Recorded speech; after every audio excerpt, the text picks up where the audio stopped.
이렇게 두 분께서 여러 가지 이야기를 나눠주셨고 또 우리 청중 여러분께서 미리 질문도 주셨습니다. 궁금한 게 먼저 정조가 5년만 더 사셨다면 우리나라 역사가 크게 바뀌었을까요? 하고 그 뒤에 붙였어요. 그랬겠죠? 이렇게 붙이셨어요. 5년만 더 사시는 게 아니라 한 10년쯤 더 사셨으면 하는 게 제 바람이죠. 역사학자로서도 그렇고 정조를 제가 공부하면서 제일로 그 감동 있게 그 양반을 바라보는 이유는 그분께서는 모든 사태를 이렇게 정치 공학적으로 보는 걸 굉장히 싫어하셨어요. 예, 그래서 아까 말씀드린 것처럼 정말 분노할 수 있을 때 분노하고 그런 자신의 순수한 감정을 표출하기를 원하셨거든요. 그러나 시대가 이미 그러한 순수함을 잃어버린 시대가 된 거예요. 그래서 어떻게 하면 나의 순수함을 너에게 말할 수 있을까? 그런데 사실은 아무도 서로의 말들을 믿지 않는 시대가 되어버렸는데 나의 순수함을 믿어달라고 말하면 그걸 믿어주겠습니까? 그래서 정조 임금이 요즘 왜 정치를 하기 어려운가? 그것은 이미 아무도 누구의 말을 믿지 않는 시대가 되어버렸기 때문이다.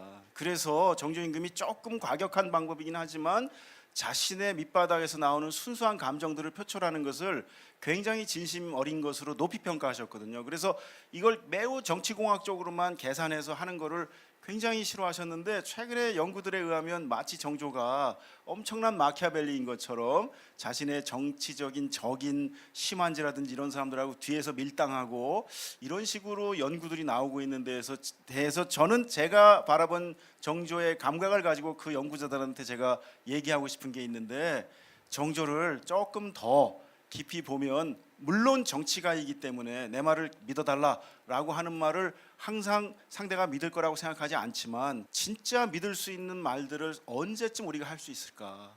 예, 그거였거든요. 왜냐하면 아버지가 아들을 사기를 가르치고 아들이 사기를 배워가지고 남을 등치는 시대를 정조도 봤거든요. 그리고 정치 영역에선 더 했거든요. 그게 정치가는 정치공학적인 기술도 필요하지만 그에 앞서서 그의 인간의 본성에 대한 믿음이 있어야 된다. 이게 정조의 리더십의 핵심이거든요. 이걸 저는 배워야 된다라고 생각해요.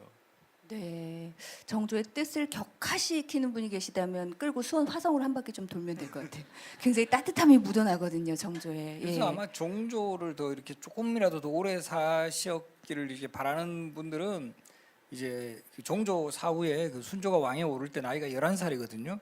그러다 보니까 이제 그 과정에서 그 외척에 의한 우리 소위 세도 정치 이제 그런 것들을 좀 막아줄 수 있는 그러면 어느 정도 이제 뭐 순조도 한 16, 10대 후반이었으면 그런 아쉬움 때문에 더 이제 그런 부분이 있는데 이제 우리 뭐 흔히 저기 저 일반 또 뭐 한때는 뭐 이제 정조 독살설 이야기 이제 대중서도 나왔는데 사실은 뭐 이거는 뭐 학계에서는 거의 뭐 이건 허구다. 정조 실제 투병일지가 실록이라든가 뭐 승종원 일기 최근에 발견된 뭐 어찰첩이라든가 계속 나와요. 정조 뭐 한 그 돌아가시기 한 거의 뭐 한 7, 8년 전부터 계속 이제 질병으로 힘들어 하시다가 이 돌아가시기 직전에는 뭐 여러 가지 질병이 겹쳐요. 화병에 종기에 뭐 이런 게 다 겹쳐 가지고 그래서 그런 부분은 그런 원인이 뭔가 그래서 대체적으로는 그 과로를 많이 꼽죠. 너무 여기 계신 분들 너무 열심히 공부하시면 안 되고요. 정조 안경 낀 건 아시죠? 정조 안경 끼셨고 그 세손 시절부터 이렇게 좀 상당히 이제 밤새워 가지고 책을 읽는 것이 습관화되었던 그런 또 체질에 너무 그 많은 것을 진짜 공부를 해요. 우리가 보면 세종하고 정조의 공통점은 너무 정말 이 책을 손에 놓지 않았던 그런 게 지금 좀 아쉬운 게 좀 뭐 한편으로는 좀 건강 관리도 하시면서 좀 공부를 하는 게 더 좋지 않았을까 이런 생각은 하게 하는 거죠. 네, 아쉽긴 하네요. 제가 심현주 교수님 말씀에 조금 더 보태면 정조 임금께서 아까 그 살인 사건 보고서가 밑에서부터 올라오면 이제 왕이 결재를 해가지고 사람을 죽일 것을 살릴 것을 결정하거든요. 그래서 이게 최종 결정이 왕한테 있어요. 그런데 그 전에는 형조에서 문서를 올리면 대충 도장만 찍어서 그냥 내려 보내거든요. 형조가 건의한 대로 잘했겠거니 하고. 근데 정조는 그거를 다 보셨어요. 처음부터 끝까지. 그래서 지금 정조 시대에 벌어진 1400건에 대한 살인 사건을 정조가 전부 다 읽고서 그걸 거기다 토를 달아 놓으신 게 있거든요. 심리록이라고 책이 바로 그 책인데 거기 뭐라고 되어 있냐면 나는 항상 살인 사건 관련된 문서를 보면서 사람의 목숨 살릴 생각을 하다가 밤을 꼴딱 새고 늘 새벽닭이 우는 소리를 글을 쓰면서 듣는다. 그러니까 심현 선생님 말씀하신 대로 과로사 하실 수밖에 없는 거죠. 예, 그런 정도의 사람에 대한 애정이 있으신 분이고 그런 거를 열심히 하셨던 분이니까 안타깝죠. 그런 양반이 일찍 돌아가셨다고 하는 거는 뭐 개인적으로도 굉장히 안타까움을 느끼죠. 예. 네. 신 교수님 말씀에 의하면 어쨌든 조금 더 사셨으면 변화할 수 있었을 것이다. 그 뒤에 역사가 좀 바뀌니까 물론 그랬겠죠. 근데 어쨌든 물론 인재 등용도 중요시 하셨지만 두 분 모두 다 백성들을 스스로 돌보는 리더십을 가지셨기 때문에 또 함께 그 훌륭한 리더로 우리가 다시 한번 생각하는 게 아닌가라는 생각이 듭니다. 지금 잠깐 말씀해 주신 김에 공통점은 있는데 교수님 그 두 분의 좀 서로 다른 점도 분명히 있을 것 같은데요. 네, 어떤 점에서 좀 차이점이 있다라고 얘기할 수 있을까요? 간단하게. 세종은 아버지 태종이 어떻게 보면 전폭적인 지원 속에서 양령을 폐위시키고 결국 또 그 돌아가신 상황에서 왕위를 물려준 것도 아니고 상황으로 있으면서 모든 좀 그 어려웠던 부분들 국방이라든가 외교 문제라든가 또 실제 이제 태종이 그 세종의 장인 또 처형하죠. 시몬이라는 사람. 그러면서 상당히 좀 안정된 상황에서 이제 그 왕위를 물려줬고 특히 왕권이 되게 탄탄한 기반 속에서 그런 속에서 이제 세종은 그 왕위에 올랐던 그런 점하고 근데 뭐 잘 알다시피 정조는 상당히 이제 그 노론과 이제 여러 가지 그 당쟁의 갈등 특히 이 사도세자 죽음 후에 시파와 벽파의 갈등 속에서 정조의 즉위를 반대하는 이런 세력들도 상당히 잔존하는 속에서 왕위에 올랐기 때문에 뭔가 이런 좀 이 사방에 이렇게 그 좀 갇혀 있는 뭔가 이렇게 자기 스스로 그런 부분이 일단은 좀 차이. 그래서 실제적으로 좀 성격적으로도 그런 게 좀 드러나는데요. 세종대왕은 성격도 되게 좀 무던하시다 그러나 그런 스타일. 그리고 실제 우리 집회는 표준형으로 나오지만 살찌 뭐 이렇게 속이 편하셔서 그러지 약간 살도 찌셨고요. 약간 품성이 되게 좋아요 정말. 세종시를 읽어보면 참 이분이 참 성품이.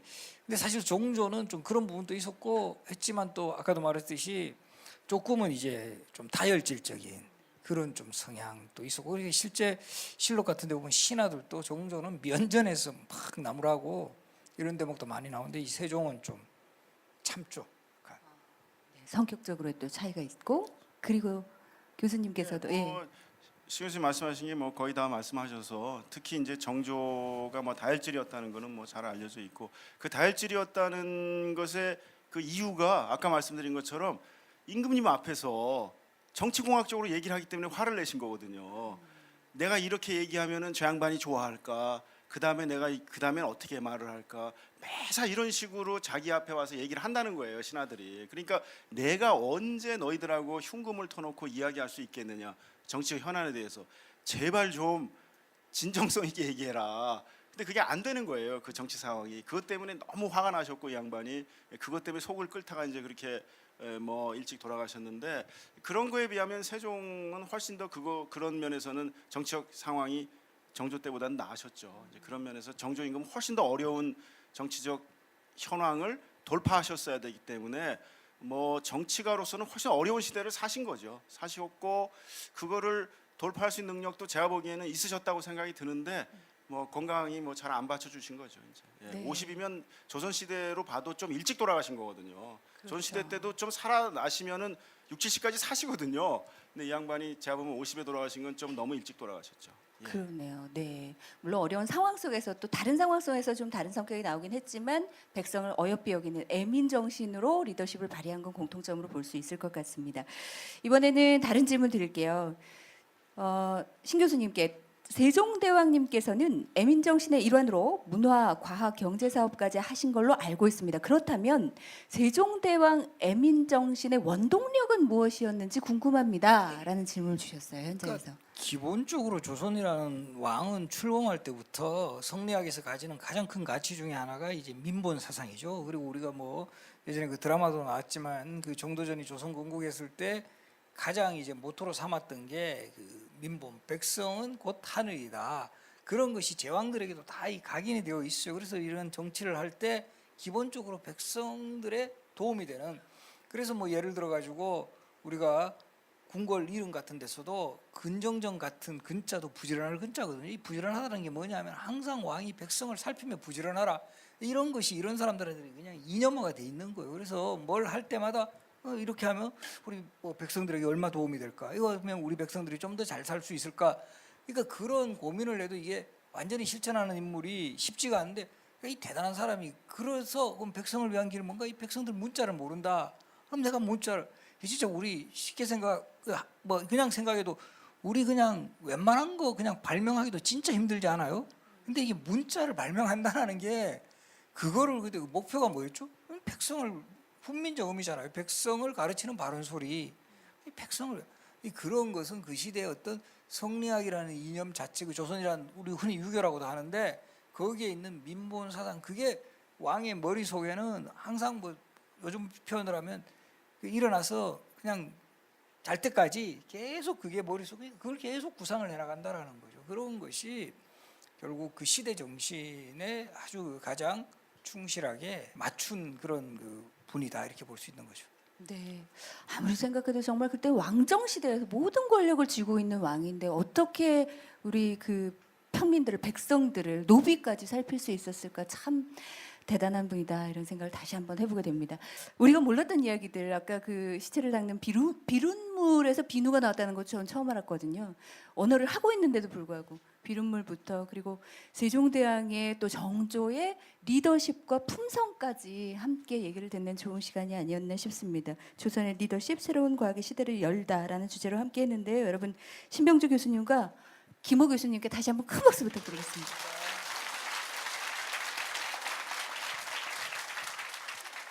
저도 마무리 짓겠습니다. 함께해 주신 여러분께 진심으로 감사의 말씀 드리겠고요. 날씨 쌀쌀해지는데 건강 조심하시기 바랍니다. 아나운서 문소리였습니다. 고맙습니다.